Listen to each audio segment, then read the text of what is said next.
faslun li ab dog la fil adani ci noddu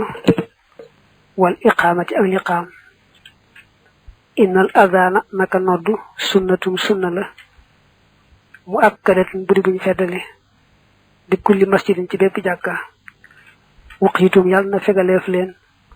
mafsadatan ab yàqu-yàqu waqiitum mafsadatan daaneel way la ak ñaan la yàlla na leen fegal ab yàqu-yàqu wa xamsatul ahkaami juróomi àtte ya taatar yi danañu ko gaar siwal ibaaxat ndara ibaaxa ak daganal lay firi xudoo jàpp leen tam bii sama yeete moo tax mu ni wax yee ñoom al wujoobu moo di warga wal karaahatu ak sib ga al xaraamu ak aji araam wal nat bu ak sopp ga wa tafsilu teqale ga nag yi at yi dana dikk fi nizaami ca way wax yejj bu dana war moom noddu fil misri ci njënde kifaayatan mbir muy fardu kifaaya kama sunna ni ki sunnaaleef ko kifaayatan mbir muy kifaaya li masjidi ñeel jàkka sama ju yëkkatiku na jamaaxatun mbooloo tatlub moom dana sàkku xayraxaa kudul moom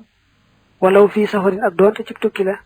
sunnaaleef na nodd la xaañeel ko fii maa ca la nga xam ne rawaw nett nañ ko suma nuddi ba